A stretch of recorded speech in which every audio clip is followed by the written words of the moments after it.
All right, what's going on, everyone? Welcome back to another episode of the Coffee Q&A, your daily dose of coffee Q&A here on the Onocoffee channel. I'm Jay, your host, and we do this live stream about coffee, questions, answers, and just general topics about coffee. Most Monday through Fridays, weekdays at 10 a.m. Eastern. So glad to see you. How's it going? If you're just joining for the very first time, welcome. Always happy to have you. If you have questions, drop them in the comments here if you're live, or down here if you are watching the replay.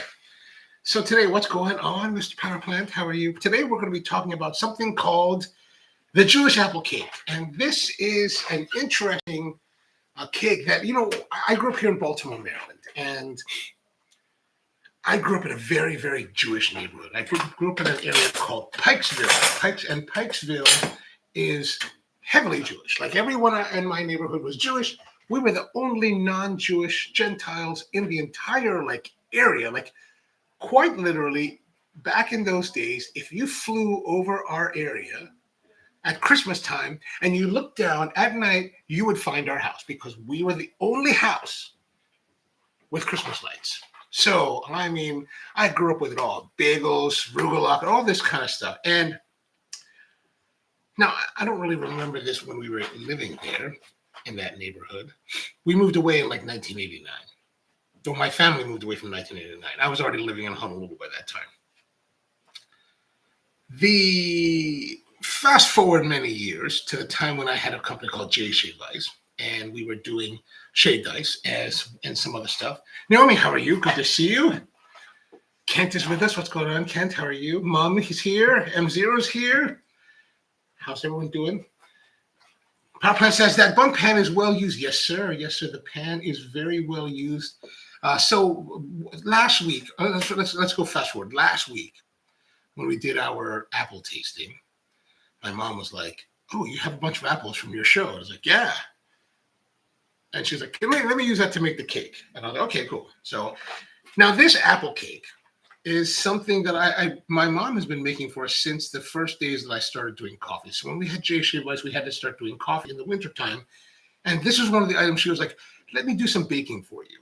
I was like, "All right." And she found this recipe from one of one of her friends, one of my titas, and called Jewish apple cake. And so she started making. What makes this Jewish apple cake Jewish versus apple cake like any other apple cake you may have out there? And the main thing is that this is parve, which means that it holds kosher. So if you are Jewish and you want to have a meal and have dessert, you can't have let's say beef and then eat dairy for dessert or in the same meal. I believe that's right. I'm Catholic, so I don't really necessarily understand everything about it. But basically, the ingredients of this cake makes it parve, which makes it kosher, which makes it all right. So that means there's no dairy at all in this. And everything, all the liquid material is oil. So instead of using milk and butter, you'll use oil in order to create that hydration of the flour that's in here. And then you can make the cake, and that will hold kosher for you. Now, it doesn't matter to me whether or not it's Jewish.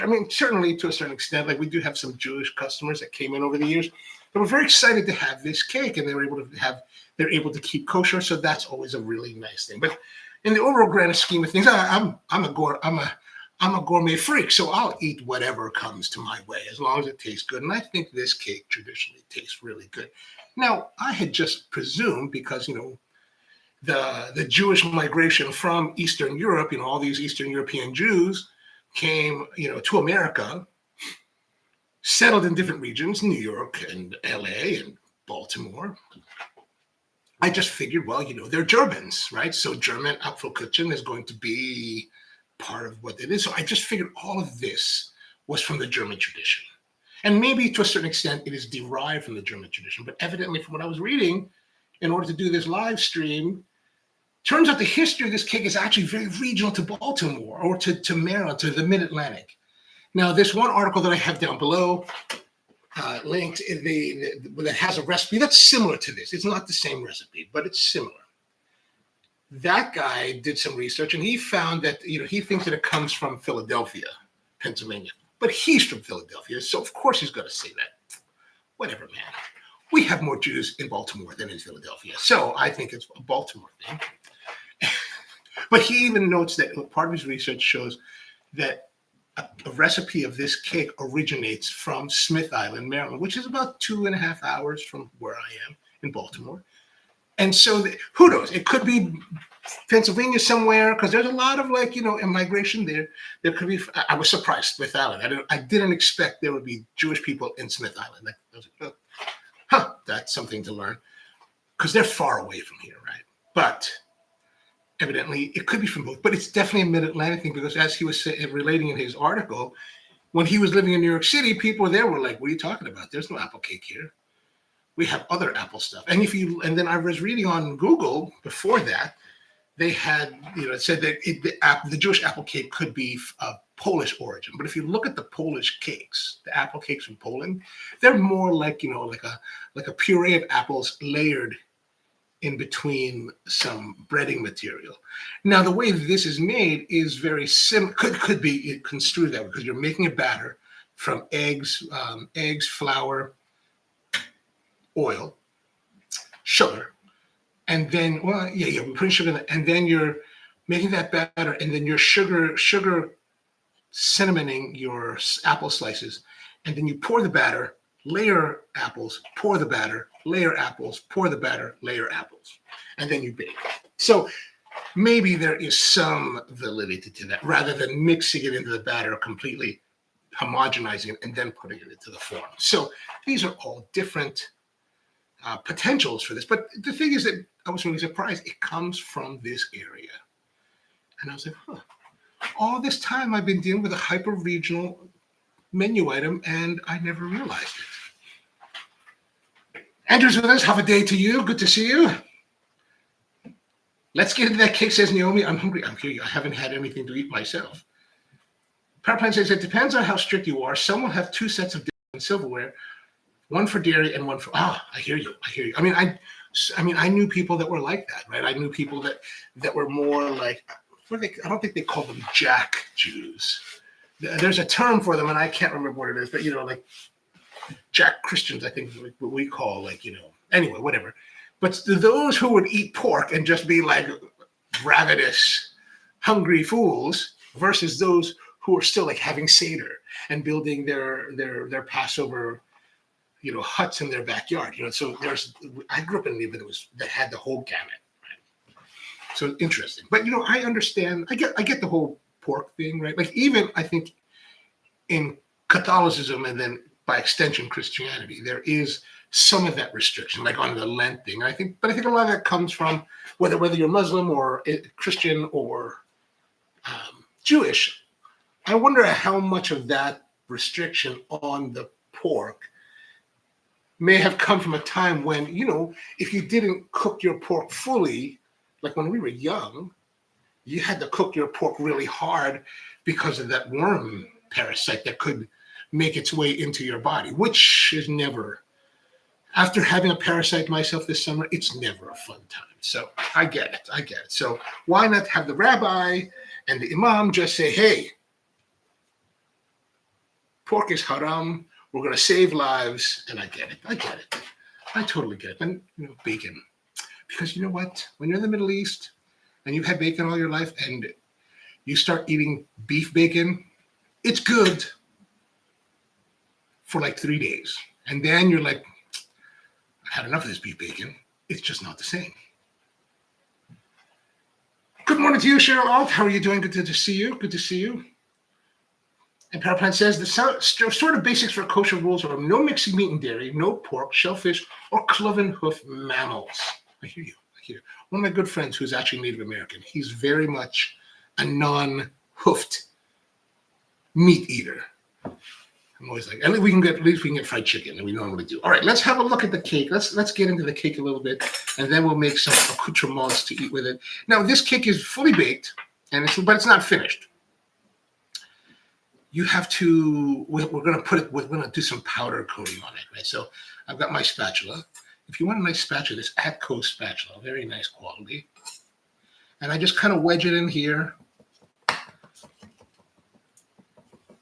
And just to make sure that it is separated. Now, it's oily, so separation is probably not, Stickiness is never really an issue, but I just like to do that just to make sure. And of course, this is a 2-form mold, so I just hold my hand under here and just kind of give it a little bit of pressing to try to release it, just to loosen it. There we go. Now it's a little bit loose, right? So you can see here. Now you can turn it over. Okay, it's a little bit stuck over here because there's batter. Okay, there we go. Now it's released. You can turn it over, and then you got to turn it back over, which gets a little bit more, dangerous. So you can hold it here, or you can put your hand underneath here. Because now you want to wait till it's fully cool. You don't want to do this while it's hot, and then you just kind of let it fall. And ooh. Now even my mom was like, oh, I think I let it go a little bit long, and I was like, well, that's all right. It's a little bit darker than it normally would be. But just more caramelization to give it more goodness. Now we've got the cake on here. Now it should readily release. Right where you typically have problems with these pans is that between where these two pieces of the pan meet, there could be buildup, like right in here and the wall. So sometimes it will stick. That's where you normally have problem. But here we're just going to put the spatula again. Now what I'm actually doing is I'm actually slightly, making it at an angle towards the direction I'm going, just to help prevent it from,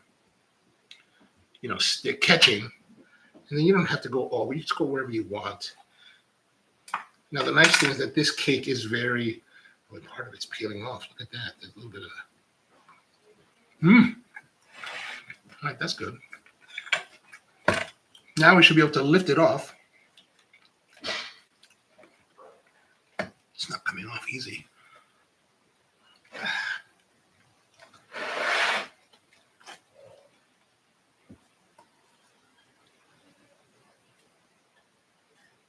If you're doing what I'm doing, oh no, it's getting dangerous now. Now it's getting dangerous. I was going to say you want to spread your hand really wide over it to support it.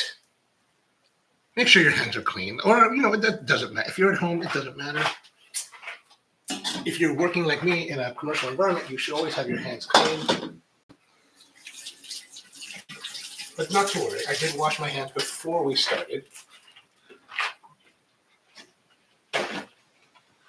All right, so here it is, the Jewish apple cake. We're going to do a little bit more preparation with it now. We have to get our confectioner sugar.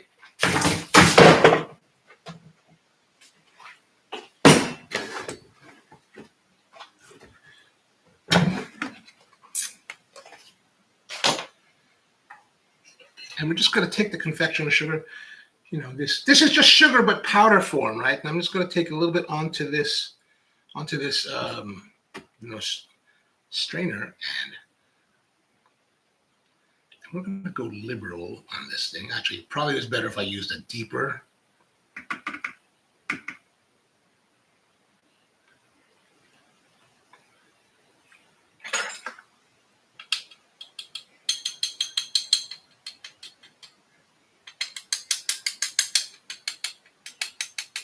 This is my problem. I'm hampered by my tools because I have no skills. So I'm just going to tell you, I'm hampered by my tools.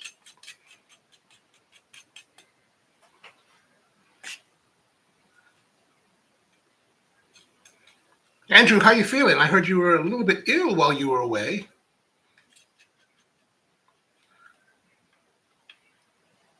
I am kind of the there cannot be too much powdered sugar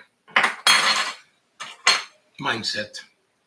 All right, let's put that away. Oh, that looks terrible on camera. Sorry. I should have got the deeper bowl. See, I made the mistake of grabbing this thin strainer, right? And the problem with the thin strainer, and I didn't think about this till just now, but the thin strainer doesn't have much of a bowl. So if I started doing more of this, normally I would do like more violent shaking. So if you have a shaker, it's probably better. But I would use a bigger bold strainer normally. This is all I could find today. And this is what I use for straightening out tea when I'm pouring it. But that way you get better flow, right? Then you can get a little more aggressive, and so you force the sugar through the screen, and that breaks up the clumping. There's a little bit of clumping like right here, so I'm not terribly excited by that. Like that kind of makes me irritated. My OCD really kind of like makes me irritated with that. Power Plant says UK bacon is also pretty bad. Oh, they usually don't use belly, and it's usually not smokable. Well, they also put like beans. I don't get the beans. The bean part, it's the bean and tomatoes in a traditional English breakfast that kind of wig me out. Like I don't mind the blood sausage. I like the eggs. I like everything else. It's for whatever reason, and I don't know why. It's not like beans are like I've never had beans, but the texture, the flavor is just generally kind of weird to me. I'm weirded out when I have that. I'm like, I'll still eat it. Don't get me wrong. Like when I'm in the UK or even in Ireland, like I would eat that stuff. It's on the breakfast buffet or at the restaurant, and you order it. I'll not put anything in my mouth, so I mean, I'm not going to worry about that. But I'm still kind of wigged out by it. Boosta's with us. What's going on? Boosta says one of my favorites. Good morning. Good morning to you. And Power Plant says the darkness is good. Sure, could be a tiny bit bitter, but that's the darkness we're talking about. I wasn't sure if you're talking about the darkness in the evenings, at 4:30 it's getting dark now, or the darkness of my soul, or now and then I realize, the darkness of the cake. Okay, very good. Love the big ass. I love cameras. They're such a great tool. If you guys don't know what he's talking about, these are what's called camtainers. They're made by a company called Cambro. I don't know if you can see that here. It's actually stamped NSF. All products used in a commercial kitchen need to be National Sanitary Foundation certified. And you can see Cambro. Cambro is in Huntington Beach. And for the longest time, these were the only game in town. Then, the Chinese started, these other operators started working with Chinese companies and making cheaper versions of camtainers. And they don't, the problem with those is that they don't, if you're heavily invested in camtainers, like we have been, they don't quite match perfectly. So it's a little bit irritating. And then after a while, it's become more and more difficult to get actual Cambros. So it's like, I prefer, if it came down to it, I prefer Cambro camtainers and I prefer Volrath hotel pans, especially the Volrath 2, the one that have the slope sides. And so when you're pulling it from the hot pan, it slides out easier. For most of you, probably have no idea what I'm talking about. I was like, oh, okay. I'm never going to buy that. You're right. You should never buy that. There's no reason that a normal person would have hotel pans in their home. Camtainers, though, they have these square ones. The ones that are like a quart or 2 quarts or 3 quarts, I think they're pretty awesome. I use those at home sometimes. Power Plant says the saber's too fine. It's just too. I think the bowl is not big enough. Coffee Cove says I need a regular flour sift can. Sifters. I need a regular flour sifter. Yeah. There's one that I found years ago that we use in our kitchens. Was it by Volrath? I can't remember. But it's the one that they have the ones with the triggers. I don't like those because you know what? You're just not doing this all the time. So unless you do it every day, all day, your hand starts to cramp after a while. I like the one that has the paddles, the little wire paddles, and then you have the rotation. So you just love that. That's the greatest. That's the greatest. But a lot of times you will be working and just don't have you just either don't know where it went or it's in dish getting clean. So you're like, well, just give me the strainer and just works almost as good. Just not as fun. It's not as fun. But you look more pro that way. You're just all So if the TV crew's in there, you're hopefully you have clean whites on. Power Plant says, I just go with the beans being a post-war thing. They needed substance. I hear you. I hear why I get why they do it, but I still think it's weird. Andrew, do they have that? Is that their breakfast in New Zealand? That's a good question. Do they eat the same kind of English breakfast there? All's well now, thanks. Brought back. Oh, awesome. Awesome. Thank you. Robert Butter says, nice cake. Thank you. Thank you. The darkness of my soul. Habusa says that sometimes the slight bitterness of the little bit over the caramelization has a pleasant contrast to the sweetness of a dessert. True. I will agree with that. And the strainer works too, says Coffee Co. I agree. M0 says, I haven't purchased a cup of coffee for weeks until a few days ago. Now you should have cake and coffee. And speaking of, that's what we're going to go with. But before we get to, we'll prepare the cake first, and then we can have the coffee, because the coffee needs to go right away. We can't delay on the cake, on the coffee. So we're going to take our knife. So I like to use serrated knives for these kind of things, just so it cuts through it. And, when it comes to serrated knife, here's my advice to you, right? Buy this. Go to the restaurant store in your area and buy these. This particular one is this is a cheap one. This is a company called Next Day Gourmet. Right? It's Next Day Gourmet, but you don't have to buy this one. Buy the whatever you look for, the white handled one. These are sanitary handles, so they can go in the dishwasher. You can clean them. They never get really funky or anything. You don't have to care for them. Like if you get the wood handled stuff like this, you may have to at some point care for them in some way. We hardly ever do. Like if you want, you could rub mineral oil on them to rejuvenate the finish or whatever. But these, you don't have to do anything. And they come straight like you're probably used to, as well as angled. I like the angle because I think it's more ergonomic, especially when you're working in a regular work table height, not this ridiculous bar height stuff, because then now you're all like this. It's terrible. This is a terrible setup, for working. For bar work, it's fine, but for working, horrible. I hate it. 42 inches is way too tall. But the nice thing about this, so here's the thing. So you can sharpen these. You can get a round file, right? And then you can go there when it kind of gets dull, and you can, go at the right at the 20-degree angle and, do this whole thing. But you know what? These are cheap enough that you just toss them. When they finally lose that serration, you can just toss them. Or if they lose their serration, actually, they never really lose their serration unless you're sharpening it. Like my dad, for whatever reason, at his place, if you look at the serrated knives, I bought him a whole bunch of serrated knives from years ago, steak knives, and I kept wondering, why are they looking duller? They look duller every time I see them. And I found out from my mom later that my dad has one of those twin, metal, screw type sharpeners. So he takes that and he's sharpening them to try to sharpen them. And I'm like, you don't have to do that with the serration. The serrations are tearing at the fibers. You really don't have to do that. And so after quite a few years, maybe 10 years, the steak knives that I bought are basically straight edge. I'm like, whatever. I'm not here to criticize or judge. It's just yeah, no problem. But you don't have to do anything. And so these are relatively cheap. So if they really go bad, you can just toss them. And that's what we do. I never buy expensive, fancy serrated knives because they're a pain in the butt to sharpen. And you know what? They're no better than these. These are awesome. We've got tons of these at the kitchen. We had tons of these just lying around ready to go. Just keep the angles are great. I love the angle.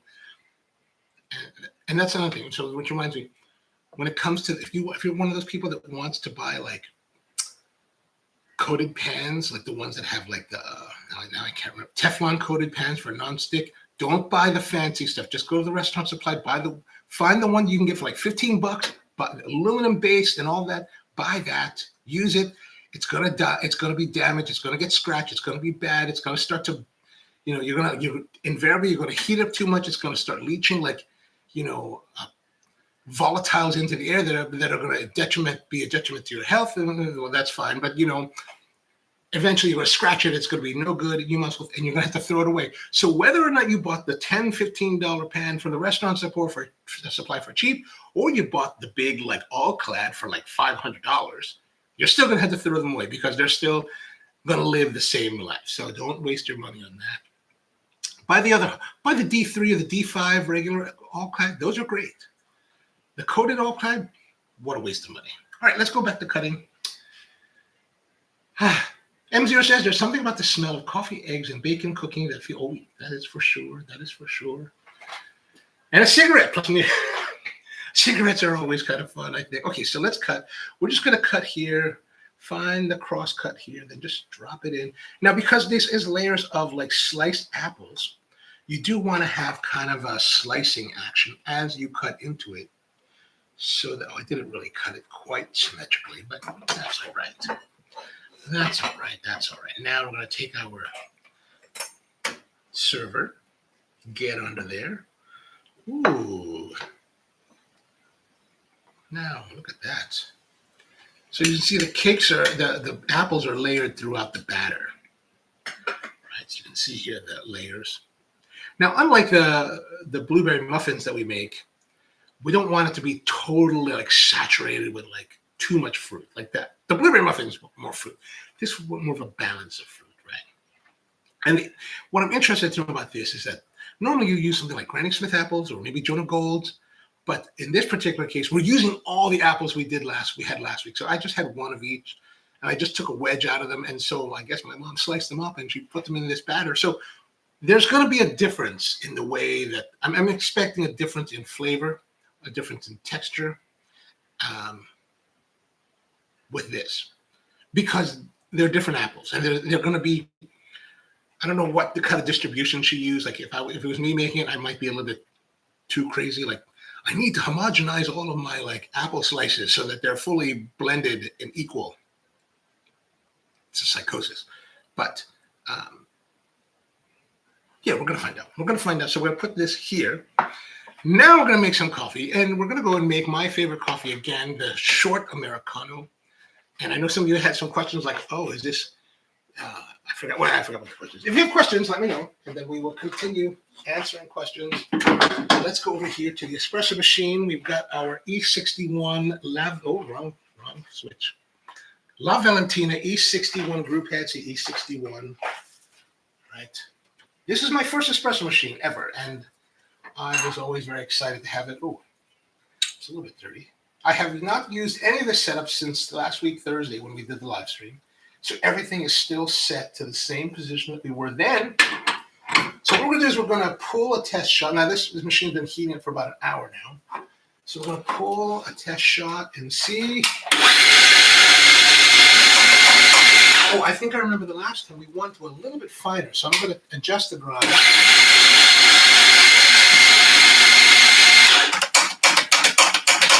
Hopefully that should be enough coffee to have blown through the system. Here's the amount of coffee I'm wasting this morning. I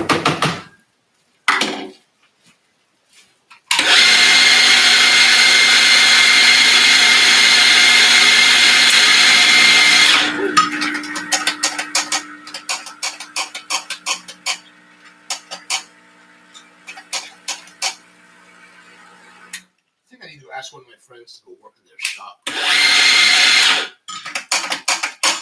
It has been a little bit of time since I've been in a commercial environment. Right. There's our mounding a little bit down here, so that's why I'm sweeping around this way to cover that up. Gonna leave a little bit of that mound there. Again, we're just pressing it down just to make sure that we're all even in our compression, and then now come back to it with proper technique, and then pressure, and then a slight twist. A little bit of flick to get rid of all the excess that may be on the surface, as well as wiping off the wings. Another quick flush into the group head. Brew. Make sure that's seated. I always like to hold my cup with the stocks into it, just so I can make sure that it stays contained. And then once I see the flow running, oh yeah, that's definitely a nicer flow rate than last week. Well, I'm already seeing that we have better coloration, more brown, a little bit thicker there, so let's stop. So it was good that we adjusted this grind, because already we're seeing a definite improvement in the color of the shot. Right, more browns. Maybe we can go a little bit tighter, but we'll probably end up pulling at least another shot before making that determination, because at least with this style of grinder, it usually takes a couple shots for it really to like settle into its final grind situation, because inside the burr chamber, there's still quite a bit of coffee that can, that can get stuck and be remaining from the previous setting. All right, let's try it then. Oh, yeah, there we go. Nice body, thickness, chocolate, bitterness. Oh yeah, that's espresso. That's what we're looking for, espresso. Oh, gosh.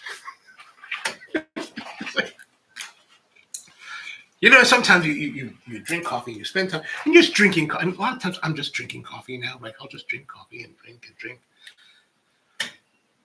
Then you get back to like roots. Like this espresso is like my roots. Dark chocolate, good body, like heavier body, thickness, bitterness. Oh, not I'm not like you guys all know. I'm not really my roots don't start with light and bright espresso. So the light and bright espressos I can appreciate, I can enjoy, I can respect that. But if I want to get down and dirty and like, this is what I like. This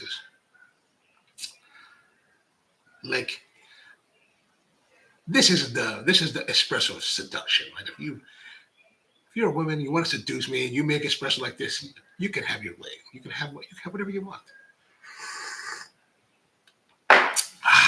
All right, now to make the Americano.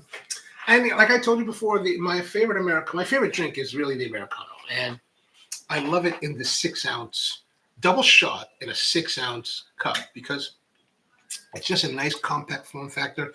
It's got a lot of punch. It's kind of like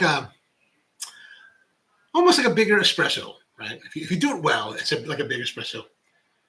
And I tell you what, whenever I make this drink and I get that night, the idea is that you want to make it like an espresso, right? So basically you've got this thick crema like floating on top across the entire spectrum. Now we're talking like a good 40% more surface area, right? From the same shot. So you've really got to make your espresso like super singing, right? It has to sing. It has to be amazing. It has to be on the money. Otherwise, it's going to break. And I tell you, man, whenever we pull Americanos at Spro, it's always, whether it's the 6-ounce or the 12-ounce Americano, it's the crema has to hold. Like if it breaks, it's like fail. You have failure, right? But if it holds, then you're like, we got it going on right there, right? So, but that's my philosophy. Like you may have different philosophies, and you may be working with coffees that may not necessarily have that heavy thickness of crema production. I mean, but I do think that even like lighter, brighter coffees will have that kind of thick crema production. So we're going to make that. Russell, good morning to you. How are you doing? Proplan says, yes, a good bread knife is clutch. Absolutely. When I worked in the kitchen throughout college, we always started the newbies on the bread. You know what I like? Speaking of bread, right? Like there was a story I remember reading about Thomas Keller. And Thomas Keller, in my own mind, Thomas Keller is my spirit animal, right? For chefs, right? He's the one that I like locked in with his philosophy, right? So I remember there's a story of him. I think he was relating a story where, a young apprentice is starting on a young commie starting on the kitchen. And of course, they've got the breads on the wall, right, and wrapped in plastic. And the kid breaks out the bread, and pulls the bread down, and tears open the wrapper because you're going to pound through the bread, right? So does it really matter? And of course, for Keller, it does matter. So it's like, let's go back and look. This is how we do it here. His whole thing is like, this is how we do it here. And I was like, oh, I like that approach, right? And so I kind of adopted those kind of ideas, like when we brought in new baristas and new commies in our kitchens, like, this is how we do it here. And we'd show them, like, you open the bag, take it out, close the bag. You don't tear it open. Like even with like his whole thing with the tape just resonated with me so hardcore. Like I adopted that, and we adopted that across our shops, and everybody like learned. We have the tape, paint. And I preferred the yellow painter's tape, but the yellow painter's tape got to be hard to find and kind of expensive, so we eventually moved to green painter's tape. But cutting the tape, like you tear the tape, like it's kind of barbaric. kind of a savage, right? You're kind of like unrefined. But if you cut it, like, and now you've taken the time, you've taken the effort, you've labeled everything. And you know what? I always, as some people would question me, like, why do you do that? And I was like, well, because it shows we have attention to detail, and it's always one of those things where it's like, well, no one will ever know. No one will ever. Almost no one will ever know, and that's perfectly fine for me, right? But there's always that one person, or just a few people, that will walk in. They won't say anything, but they may look through like we had like refrigerated glass. Our refrigerators had glass on them behind the bar, so you could readily see what's inside. Instead of having to open the door and it's all like steel doors. You're like, oh, what's in there? We eventually bought like glass doors because I like that look. The problem with the glass door, you got to keep especially if it's customer facing, you have to keep it very clean and very organized. And that was a whole nother thing. But I always knew that like there's a psycho somewhere out there like me that's going to walk in and be like, okay, having their coffee, and they're going to see this psychosis of glass bottles of cold brew that have, green tape that is cut by hand square with really nicely written like cold brew 10/5 or whatever the date was. And they may never say anything to me, right? They may never say anything to this step, but they're going to look at it, they're going to know. They're going to be like, they're going to be in the know, and they're going to be like, respect to these guys. Like it's happened to me when I've been in places like, oh, respect. You're like, that you're it just kind of communicates that you're in the right place, right? And I was taking this class last weekend in double bevel marquetry woodworking, right? And so the instructor, Albert Klein, is a great instructor, great guy, and really talented woodworker. And he does this marquetry, and I was curious to learn it, so I took the class. And he was using the rolls of green tape to do work, to tape up the work. Now, in his case, he buys the tape dispensers, the big tape dispensers. Okay, and I can get behind that, right? The psychosis part of me is like, when you cut it with a scissors, the tape's edge is clean. But when you cut it on a tape cutter, it's got that serrated edge. Okay, I'm okay with that for marquetry, okay? Because you're putting it on, you're cutting it, and then you're taking it off almost immediately. But there is a part of me that's just like, I can't handle it. It's just too dirty of an edge. So, but it's so much faster, and it is prettier than just tearing it. So, yeah. All right, let's go back to making our Americano. M0 says, right though, I think maybe a week on the pills might require less mood setting. Should be able to perfect. Have a good quiet beach bar. Oh yeah, beach bars are always good. Have a great week to you as well, man. Bumble Butter says, by the way, when was the last time you cleaned that grinder? The big one? Why does it look dirty? Oh, you mean in here? We're talking about in here? Yeah, it could use a little bit of cleaning. You're right. All right. But the hopper, right? The hopper is actually quite clean. There is a little bit of like scratching in here where there's been buildup over the years of like, I guess I could like, put them in like if I get a big barrel, I could put it into like OxyClean and clean it up. But like, you go to some places, they see buildup of like coffee oils on the sidewalls. There's none of that here. There's just, yeah, it could be, this is a grinder that I bought, literally 20 years ago, in 2005. I bought it used from the Starbucks auctions that year. So it had a hell of a long life getting beat up on before I got it. And now I've had it for 20 years. So it's not going to look as beautiful as though it had lived its whole life in the home of enthusiasts who were able to take nice care of their products. This got beat to hell, right? But you're right. Point taken. I'll try to clean up more. Russell says, I'm with you, down and dirty. Oh, yeah, so down and dirty is always better, I think. Uh-oh. Have I Oh, I'm behind a bit. Naomi says, I lean heavily towards chocolatey and more body. If I ever want light, it will be Japanese. Oh, I hear you. I hear you. By the way, how is things in Alabama? Are you enjoying it down there? It is Alabama, right? Alabama, not yeah, I think Alabama. But then again, all my coffees have oat milk. That's all right. That's all right. Nothing wrong with that. Andrew says that in New Zealand, coffee served short black double espresso, long black double espresso with equal amounts of hot water. Oh, I see. Short black. Okay. Or Americano, double espresso with hot water to 10 or 12 ounces. Oh, okay. Okay. Yeah, 12 ounces here too.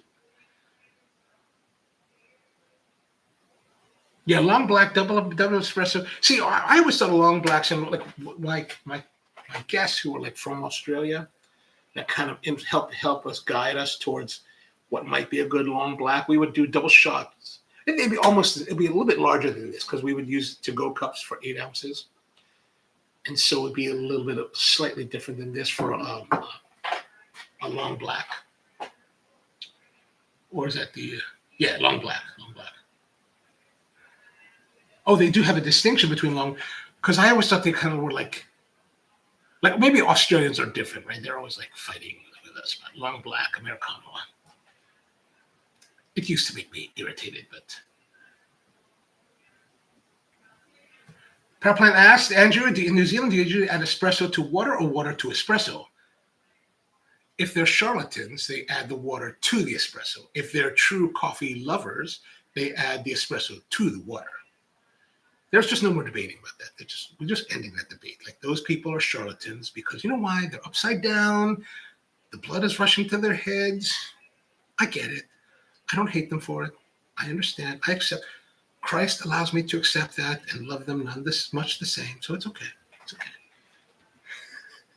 Jay, what do you call the tape with scissors, but it's at an angle? Does that the tape with scissors? Or what if I cut the tape with scissors, but then we cut it again so that it's straight, right? There has to be. I don't understand the question. Yeah. We're always like I know with a lot of people that came to work for me, they probably thought I was crazy when they first started. They're like, but I think they all eventually understood, right? Like, some of them would continue on to be stalwarts of it, correcting other members of staff when they were off. And I was like, you guys are brilliant. Bubble Butter says, I don't think it looks dirty. It was just curious because you were talking about retention. Okay. Well, it is a little bit dirty. Powerplant says, I also agree. The lighter ones seem more acidic and multiple cups less palatable. I hear you. I agree. It's freezing in Alabama. Really, it's not that freezing here, huh? That's terrible. Sorry. It feels like it's 14 degrees. Oh, gosh. You'd think the South would be warmer with all those crosses burning, something like that. I don't know. And I'm loaded down with boxes since the movers came. Oh, no, that's terrible. This is terrible. I totally understand, though. Promo Butter, said, I'm Anton. No idea why YouTube. Oh, that is weird. Yeah, okay, good. Now I'll remember that. I'll remember. Anton from Germany. How's the nursing world? Is it doing well? Straight cuts. Always straight cuts. You have to cater. Well, here's the thing. They cater to your OCD because you're the boss. That's the only reason. If I wasn't the boss, nobody would listen to me, right? Like, if I wasn't the guy signing the checks, everyone would be like, you can piss off. And I get that. So, why not let my psychosis, impose psychosis on other people, right? It makes them look better. Like, they look sharp. Like, they always look sharp. So I'm like, these guys look good. Coffee Cove says, yes, good way to explain it. I've not tried the super light roast yet. Too nervous. I think you should try them. Don't be afraid of trying coffee, right? Like, I encourage everyone to try a coffee as much as they possibly can. Like, especially when we're teaching new baristas, right? I want them to taste all the shots, even though I'm looking at the shot and I know it's going to taste terrible. Like, I'm like, oh God, that looks horrible. Let's taste it. And I'll taste it with them, despite knowing the fact that it's going to be really poorly executed. But you want to taste it all so that you understand from a true perspective. Like, it's one thing to look at a shot and be like, oh, that looks terrible. Now you know it's terrible. And now you know why it's terrible. Right? Or let's say light roast. If you're not a fan of light roast, if you taste it, Maybe you are a fan of light. Maybe you're not a fan of light roast, but you taste it and you understand why you're not. It helps you to understand why you're not or you are a fan of it, right? So I'm a real big believer in tasting because the tasting is what informs you. It gives you a greater library of experiences to pull upon so that you can be a little bit more informed in your position, right? And I think when you go to, if you just some of this, like, I don't like the idea of light roast, and you say, oh, light roast sucks. Well, why? Well, I heard it's this. Well, why not speak? Now you can speak from like experience. And I think that's really the main thing for me is if we speak from experience, all the better. I noticed YouTube decided to display Evan's account. Yeah, they just started changing that like a couple weeks ago. Very strange. Super lights are awesome if they are not underdeveloped with a wheatgrass taste. I would agree with that. I noticed acidity being more aggressive seems to depend more on fermentation than on roast level. I agree. Yeah, I totally think that's a big player in that. Like, I don't think necessarily light roasting means super bright. It just means maybe if you go too light, it's going to be underdeveloped, which may have positive attributes for whatever you may be trying to achieve. All right, so let's make our drink. I've got some water that I had heated up earlier. We'll have to reheat it again because, as always, I end up babbling on for a lot longer. But let's get our shots together. Let's have a look here. Here's our puck. Nice definition with the line.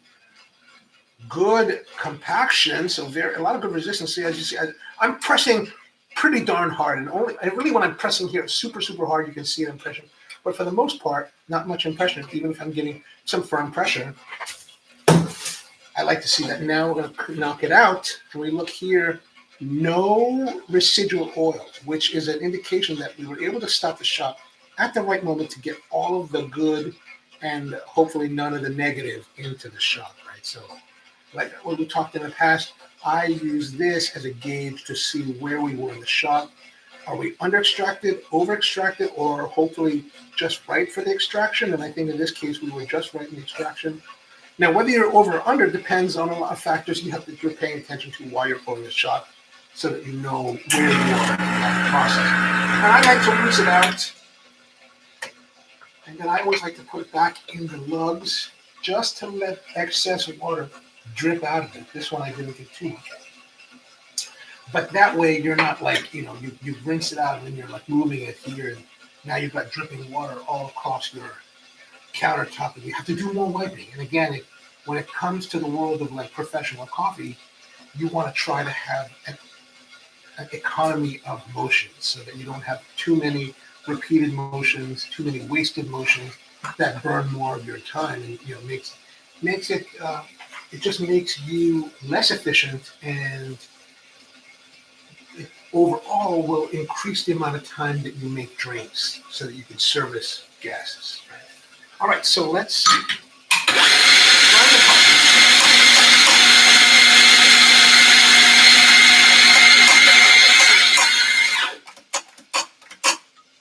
Ooh, that's a lot of coffee. I'm putting a little bit back. A little bit back. Now maybe I put too much back. There was a little bit of divot there, so I'm working around to get in there. Actually, that's probably a little bit less than I would like, but we're going to leave that mound there. And I like to leave the mound there so it can kind of compact down, and especially if I'm using this C plus temper, which has this chamfered edge here, right? It kind of, the theory is that it pushes it out to the edges, but does that really work? I don't know. Pushing it down. Now, I can already feel, right, based on how much compaction is happening here by my opposing fingers, that there is less coffee in this puck than before. So we're going to expect a little bit faster of a shot. Wipe off everything. I like to flush again because I'm always like obsessed with flushing. Now, in this particular case, we're going to put the cup underneath, so I'm going to pull these spouts off. Now, I know, unless you have this particular stainless steel long Rosocco type of portafilter, you won't have that ability. But that's why, in those other cases, I will use the naked portafilter. Now, I'm not going to put it back in right away because I don't want to be baking off any heat onto the coffee until it's absolutely necessary. So I'm going to take the water and we're going to put some, I'm going to take the cup and I'm going to put the water straight off the boil. Oops.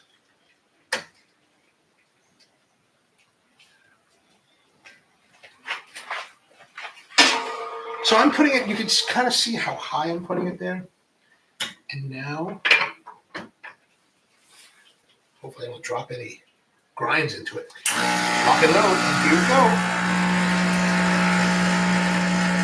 Now what I want to see is like the shot coming out, caramel coming and spreading across. See, you see how it's falling here? Remember I said that we have a little bit less water or coffee? Totally, look how blonde it is. Now we're only talking like maybe a couple grams difference, right? But look at that. That is terrible. That is ugly. That is unacceptable. So here's the thing. So when I talk to baristas, especially my baristas, we're training them, right? After we get to a point, we start to make drinks. And right here is the ultimate test of a barista, right? Especially for us, we wanted to build a reputation of quality coffee. Like, we want you to have the best coffee possible in Baltimore, right? And, hopefully some of the best coffee in America and ostensibly the world. But look at this and look how fast it's dissipating.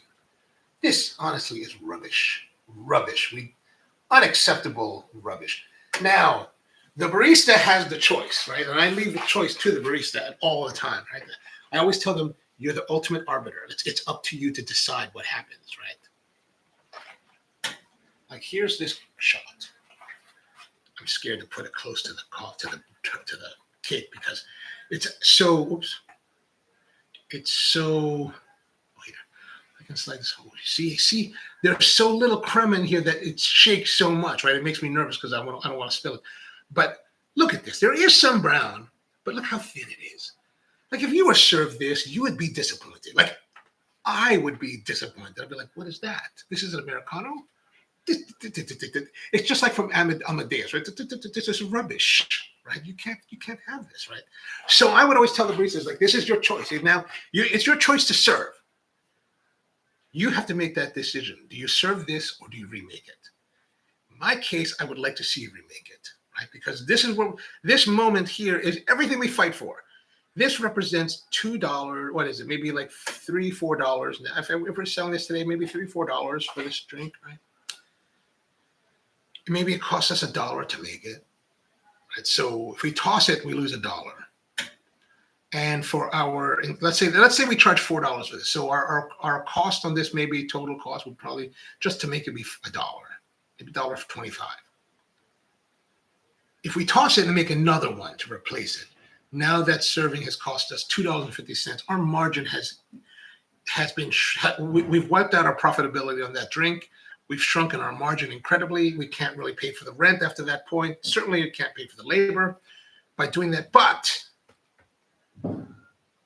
if we serve this drink and it is subpar, and that guest tastes it and is like, or you come in, you're like, oh, well, we heard this place was great, and now it's kind of, this is it. This is just like, I can go anywhere and get this stuff. I just traveled all this way. Why would I ever want to? Why do I need to come back here again? And people are always like, whenever I have a bad experience at some place or less disappointed, I was like, this is my experience. And people are always like, well, you got to do it at least a couple times. Do I want to spend that much time and effort and money to find out whether or not I was right the first time? Like, sure, I could be wrong. Like, maybe this is the anomaly. But most people don't want, I don't want to give that luxury because I'm like, my time is precious. My money is precious. My tummy space is precious. I don't have time to like waste it on like, trying to figure out whether or not I really like something. So this is why I say, with baristas, it's like, okay, this is your choice. You have to choose what you do. What you do here will totally determine what happens, right? So if someone doesn't enjoy this, they paid the $4. We made the full margin on it. Great. But if they never came back again, what did that do for us? But let's say we threw it out, made another one. Maybe we made a third one because the second one sucked, right? So now it's costing us almost the entire amount of, oh, now we're 450. We're losing. We're not just like not making our margin. We're actively losing money on it now. But hopefully by even doing the third time, you make this great example of this Americano. You serve it, and that person's like, they're so driven by it that they can't help but to say, fuck, that's awesome. And then they tell their friends, or they come back and they come back again and again and again, and they buy more coffee from you. That's where the cost is made up, right? So I know you guys are not normally operators of coffee shops and have to even think about this, but this is what I think about, right?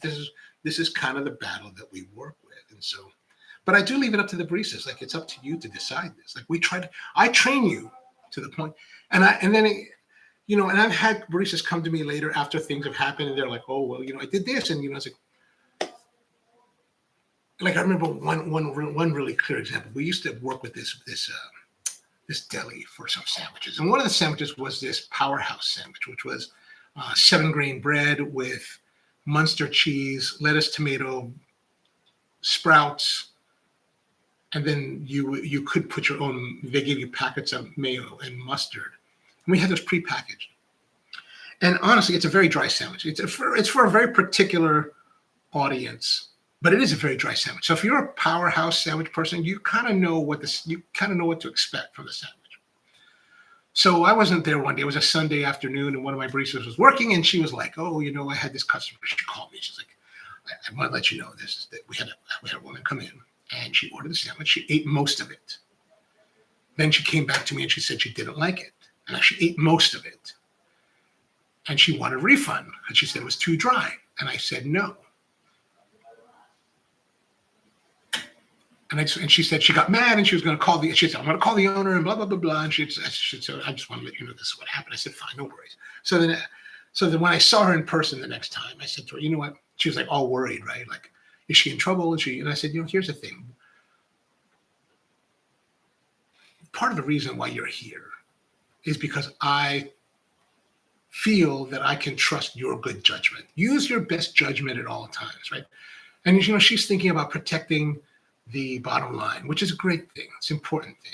We always need to be concerned about that. But I was also like, I think it's really wonderful you think that way. But also try to think about what we just talked about here for the last couple minutes. What's the long-term impact? Will she come back?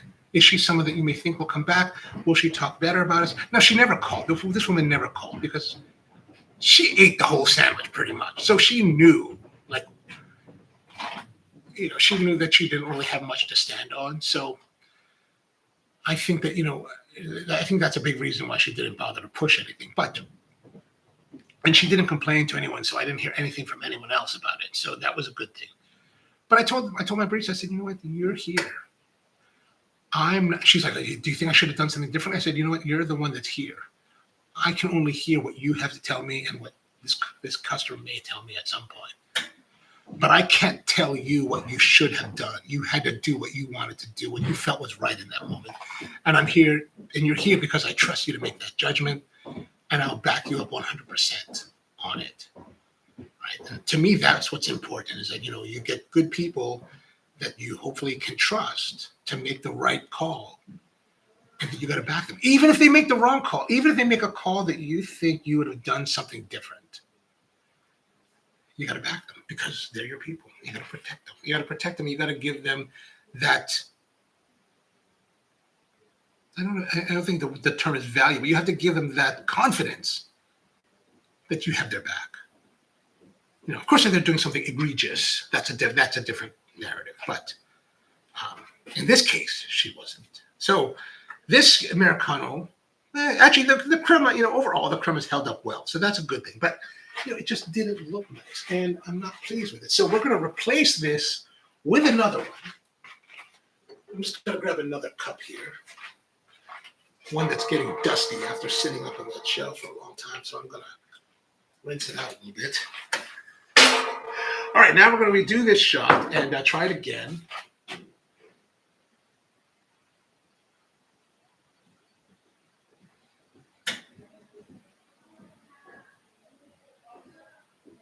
All right, let's see where we are.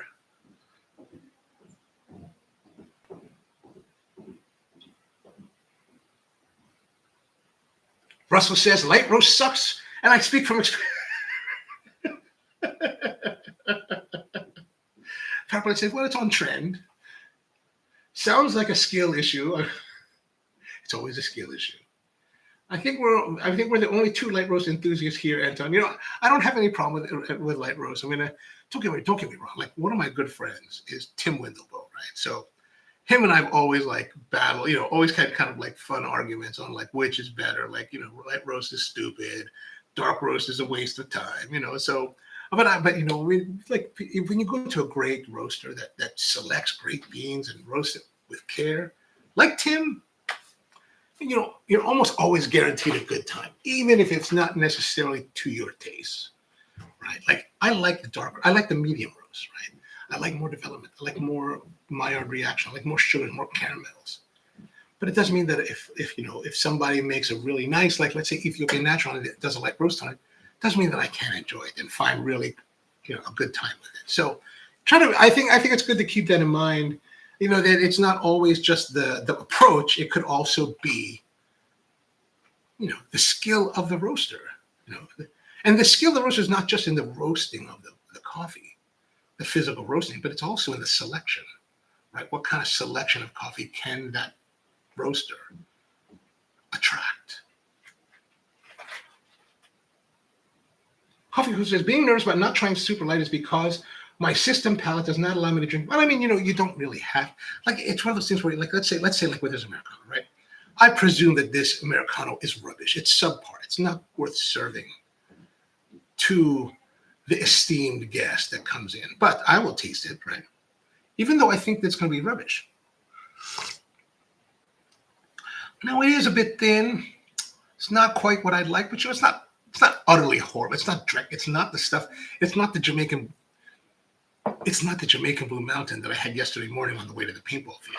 That was pretty bad. This is just, you know, it's not as good as it could be. Like, it's not as good as I want it to be. That's where I think the difference comes in. But you know, but let's say you go to a place that has light roasted coffee. It's an 8-ounce drink, maybe a 12-ounce drink. You don't have to get a lot. Just taste it. Maybe you hate it. It's a small amount of money to spend to see where you are as a barometer for your taste. I think, you know. Of course, if you're going to some place that has $25 coffee, maybe that's not the best place to do the barometer thing.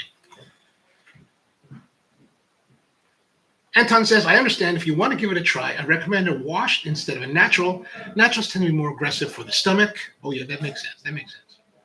And they're expensive, says Power Plant. Anton says, I like dark roast too, so I don't try to invalidate dark roast only enjoyers. Yeah, you know, I mean, everybody has a place, right? One of the Danish traders in 2007, when I was still young in the business, my first trip to Ethiopia and the African Fine Coffee Conference, you know, smoking cigars with this Dutch trader, really funny guy, really knowledgeable, been in the business many years by this point, you know, and like any young guy in the business, I'm pontificating about, you know, what I think is right, and it's generally just stupidity. Basically, I'm like, we should not be selling any more bad coffees. And he's like, well, you know, super patient guy, right? He's like, you know, every coffee has a place. And then he proceeded to explain like where all the different coffees that he deals in goes, the low grade, the high grade, the mid grade. And I was like, huh, this guy's right. Every coffee has a place. We should not be too down on those coffees just because they may not necessarily fit our own personal tastes. PowerPoint says, I love watching the espresso cascade through the ice water. Oh, are we talking for iced coffees? Nice. They really like Einspanners too. What are we doing? Einspanner.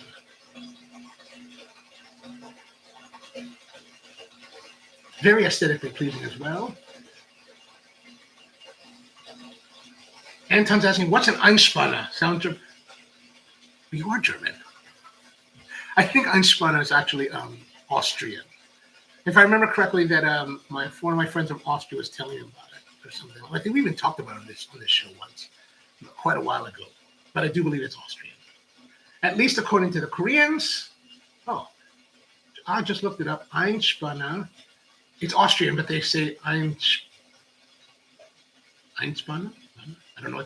I don't know how to pronounce the difference. Remember when those shitty milkshakes were super popular?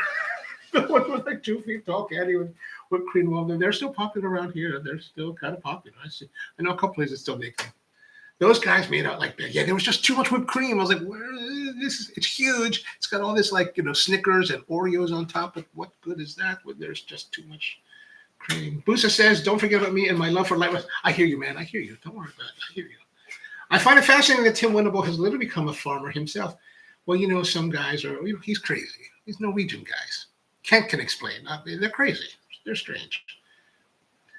Tim's regenerative farming project is very interesting. But what I think is really interesting too, not just that, but like, Tim he's kind of like this, like, not posh guy, but he's just kind of like this reserved dude. And he would tell me his stories like, yeah, I went to the farm and like, I'm like, well, what do you have there? He's like, nothing. What do you mean nothing? Like, there's not even a place to. At the time when we started, he just got the land from one of his suppliers. Like, he bought part of that guy's farm, and like he had nothing there. He had like no place to live. And it was like, dude, what are you doing? What are you doing there the whole time? I'm just trying to build everything. I was like, wow, crazy. Much respect, but I was like, crazy guy. And if you ever get a chance to go to a shop in Oslo, go there. I think it's one of, if not the best specialty coffee shop in the world. Like, evidently he got rated as third or fourth. He's the best. I don't know who's for. I didn't bother to take time to look up who that was in that ranking. But I was like, these guys don't know. Anton says, I actually started subscription. First coffee should arrive in about a week. Ooh, all right. Let us know how it turns out. He always has great stuff. What's that noise in the background? I think the noise you were hearing was the kettle boiling.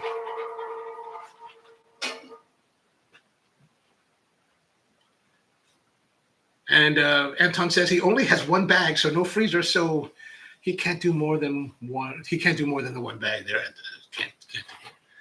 So you receive the Nacimiento Pacas then. It's really, maybe I should subscribe to that. Anyway, okay, so let's try to make another go at this. See if I can actually make coffee for a change. Okay, so here we are. Let's look at our pockets.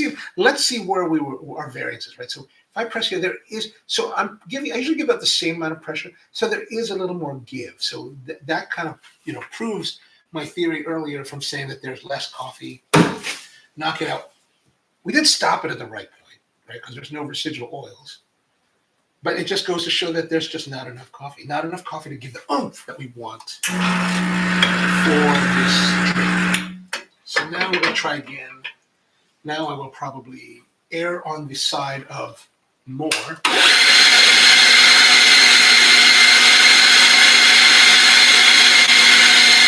And that's one thing you need to be concerned about, or at least considered, is let's see, like in this case, I put too little. Like I ended up knocking off too much, having too little. I knew about it, so I could feel a little paranoid that I'm going to put too much or too little this time. So in order to compensate for that, I might end up with too much. So here's the important part where you need to rely upon your training not to lead you astray, right? Not to overcompensate for what you were undercompensated last time. So again, we've got so much coffee here.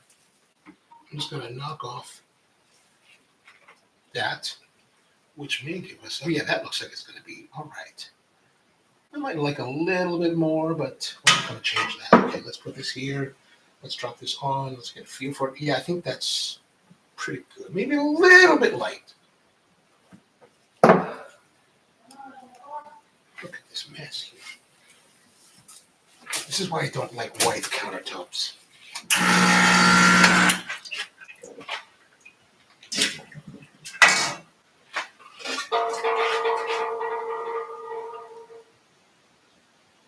What is that floating in there?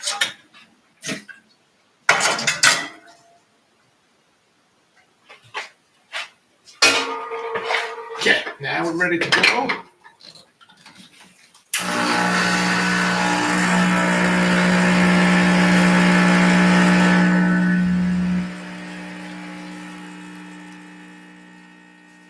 Now with this drop, I probably could just leave the spouts in there. Probably would be better if I left the spouts in.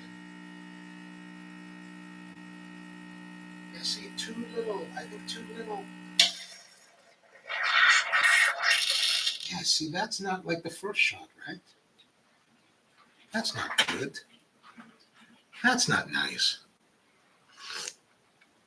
All right, let's do it again. We're going to go again. Let's go back here. That is just too thin of a shot. How's our compactions? Oh, yeah, well, look at that. Look at that. Too loose. A little bit of oil, probably a little bit overrun. All right, now we're going to now we're not going to muck around anymore with this. Let me rinse this out a little bit.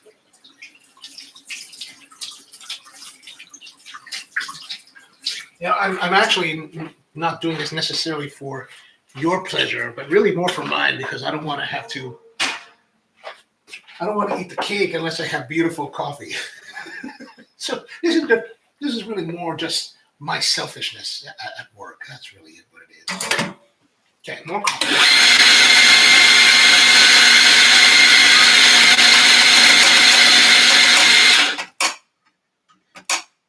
Okay, there's a lot of coffee on there.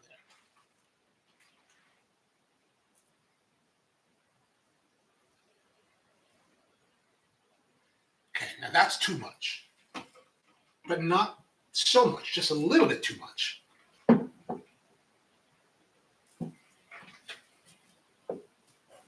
I think that'd be better. Now, like I said, I think the spouts, it's more control with the spouts on. We're not that, plenty of space. I'm also running out of pre-boiled water, so I need to make this work.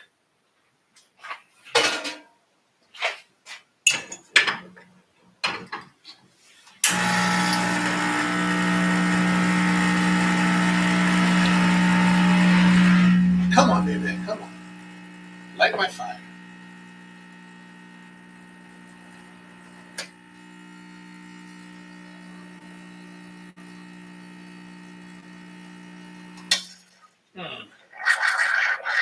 We're just not having a good time at this, are we? All right, let's look here. Failure. Look at this is failure. This is awful. This is worse than the last one. Look at that. That's worse looking. This is darker than this one. Forget it. It's no good. All right, now it's time to eat the cake, because we're here to eat the cake. There's a noise I heard. Sound like someone chatted. It could be the ghosts. Let me move this over here. Ooh, it's gonna get all dangerous.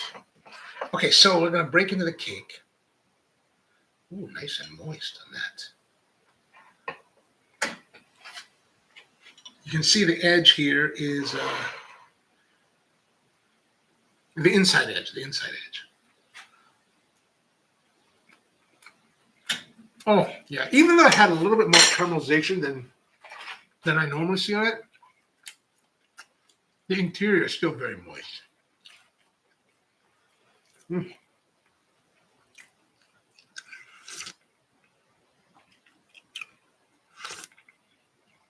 Oh, that's not bad. Let's have a look here at the interior. You can see there. The crumb is nice and resistive and thick. It's very moist and soft, but also quite a good amount of chew on it. There's good resistance to it.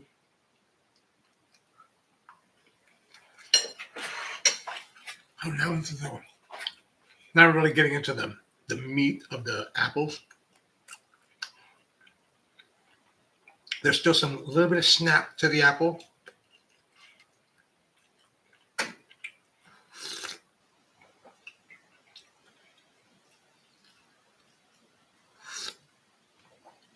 Russell says the cake looks like the one from the corner bakery. Corner bakery? Wait, you mean the chain? Now I'm offended. Maybe I just bought it from the corner bakery. Bought it from the corner bakery and just took it out of the box, put it in the pan. That would be a hell of a perpetration, wouldn't it?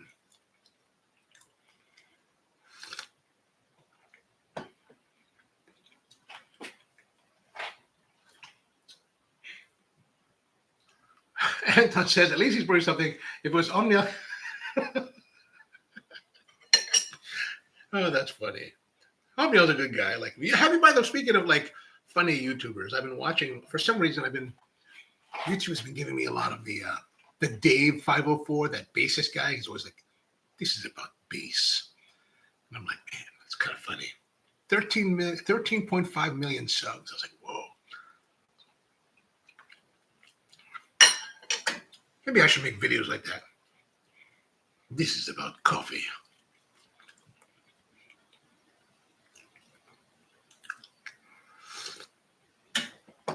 Cake is pretty dense. That is true. That is true. Look at that. I'm going to overhead you.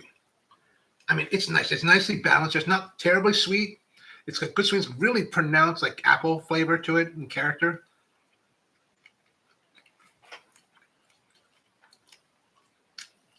Like, this was a winner for like our kitchen. Like, people loved it. People always came in to have, whenever we had it, always sold it out pretty fast. And I see why. You know, and here's the thing. Like, despite the fact that we made this for years, the times I actually got to eat it was very rare.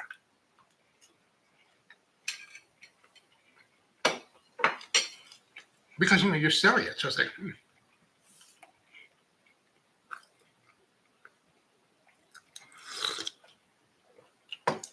Like, when I would actually get to eat our pastries on our baked goods was typically when they were about to be tossed, right? Like, we'd keep them for a day, maybe 2 at the most.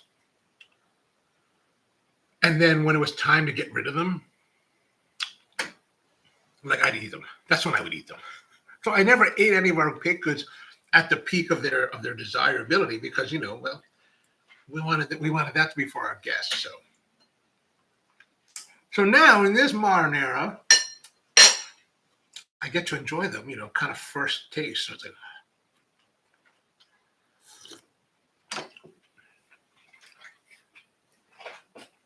yes, the chain says Russell, but I do love that cake. Oh, I have to give it a try now. I never really ever get to the corner bakery. Naomi says, I wish I could enjoy cakes. I miss it. I really get bad stomach aches if there's too much oil. Oh, even with the oil, you have a problem with the oil. I thought it was just the milks. Well, you know, you could probably take this. So here's what I would suggest. If you can stomach the eggs. Like, I don't know if there's a good substitute for eggs. I'll have to look into that. But if you look at the recipe that's included in the description, I would venture to say that you could replace the oil with your oat milk. Use that as your hydration method for the flour. Now, I wouldn't use it necessarily 1-to-1.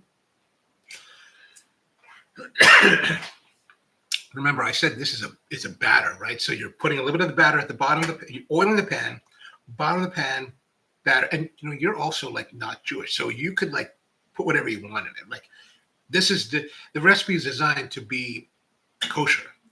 If you don't need to make it kosher, it doesn't really matter, right? So, but let's say in your case, you take the oat milk, substitute it for the oil, especially if you can't take as much oil.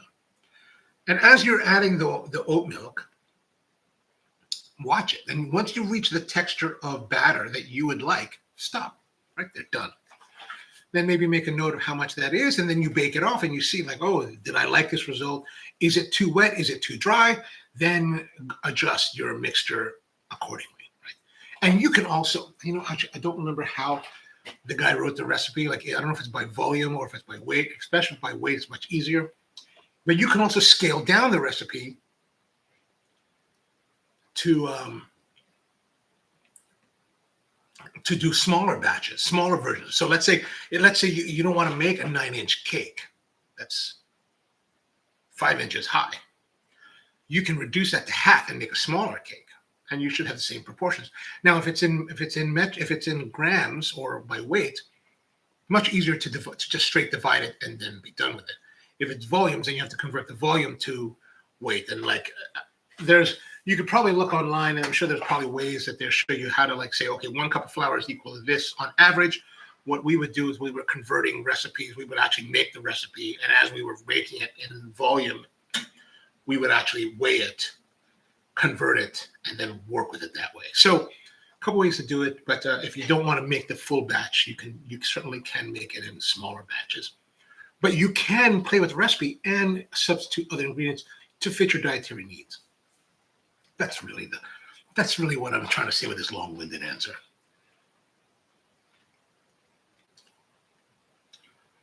Power Plant says that tres leches is God tier. Oh yeah, a good tres leches especially. Ay, mama. Now it says I can eat cookies if made with peanut butter rather than straight on oil. Ooh.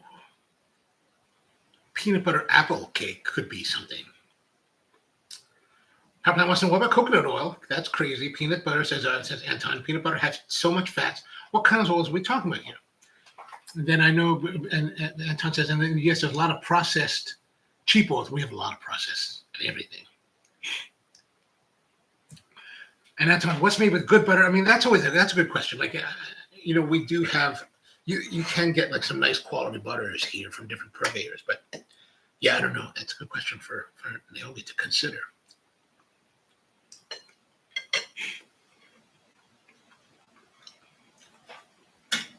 Anton says, also a bit confused. We use no oil for baking here, usually butter at the most. So in this particular recipe, because this is what they call a Jewish apple cake, it needs to remain kosher, which means that you can't mix the dairy with the meat. So if you're having a meal with meat, I'm still trying to really fully understand this. I never really did, but you can eat this after your meat meal if you're Jewish, if you're kosher, because it has no dairy in it. And that's the key, is that you can't have dairy. So in this particular case, instead of using butter as part of your hydration, you're just using oil that is kosher. So, and not lard. You don't want to use lard. That's haram. You don't want to use that. So so that's why we're using oil rather than butter. Me, I like butter. But this is actually still great. Like, it's still a very good, excellent cake, despite the fact that there's no butter in it. Then he says, I tried baking with applesauce, flax, egg, milk, plant milks, and aquafaba. Don't know what that is. The texture and crumb isn't there yet. I probably need to play with it. But can you use, you're not like celiacs, are you? Because I would unless you're celiacs, then that's a whole different story. But I would suggest trying it just change it. The only thing I would change would be what really you can't eat. Like if the oils set you off, really that's probably the only thing that's in here, unless you have egg or flour allergies. But use the oat milk. Give it a try. See what you think. And I'm only talking about the conversion to weight. If you don't want to make the whole size cake, then you can like reduce it and make smaller cakes to experiment with. Anton says, okay, so leave out the dairy. I'm no baker, but I know in many cases dairy can be replaced with sparkling water. Oh, that could be. And that's a great point too. Like I'm only saying the oat milk just because that's what she likes to use for her coffees. But certainly, the idea is that you're hydrating the flour. And so, we for let's say like bread making, you'll hydrate flour with water to make breads, and you can use this. You can use water to do that as well, or sparkling water, which I think will give a little bit more of a loftiness to the batter. But that's the nice thing, is that once you understand the basics, you can experiment more with the recipes to find hopefully one that works for your dietary concerns as well as to your tastes. Power Plant says that aquafaba is canned chickpeas juice. Whoa, I had no idea that was. I had no idea. Anton says, we love using sparkling water for stuff like pancakes or Kaiser Charm. Kaiser, is that Charm or Sham? Sham. It can be used like egg whites, says Power Plant. Oh, okay. I don't use eggs. Naomi says cow milk, butter, or processed oil. Coconut oil affects me too. I've been dealing with the practitioner since 2016. Oh, no eggs. Okay, so I can have wheat. Okay, that's good. That's good. Hey Siri, what is a substitute for eggs in baking? There are several substitutes for eggs in baking, such as applesauce, ground flaxseed, yogurt, and tofu. Other substitutes include flax or chia eggs, aquafaba, chickpea water, bananas, soy protein powder, and others. This is from healthline.com and appsvegan.com. Dunction. Anyway, well, I see from Siri's answer that you have tried pretty much everything listed on. So I can't be of any service. Maybe the oat milk and for eggs. Maybe the tofu. Maybe like a silken tofu. That'd be strange. I might have to play with that a little bit. I haven't tried fizzy waters. I know that's a good idea. And Anton says that Kaiser Schom is an amazing Austrian dessert that is basically ripped up pancakes with raisins. Oh, you have me at ripped up pancakes. But it's much better than it sounds. I don't know. That sounds pretty good to me. Also, insanely easy to make at home. Only takes like 20 minutes. Ooh, we might have to look that up for a future show. All right, so that's good for today. I gotta run. It's 11:30 here, so good to see all of you. Thanks for tuning in. This is the apple cake, the Jewish apple cake, made with oil for kosherness. Originated here in Maryland, Pennsylvania. Who knew? All right, so back again tomorrow with more of the Coffee Q&A. Hope you have a wonderful day out there. Thanks for hanging out with me. Always good to see you. And you should try making Kaiser Schom for yourself. Highly recommended. We will try that. PowerPoint says Mille crepe is also a great cake. Is that the one with the crepes like stacked up? And then you like layer it with like Nutella? Because I do like that. All right, Mom, good to see you. All right, everyone, have a great day, and see you again next time.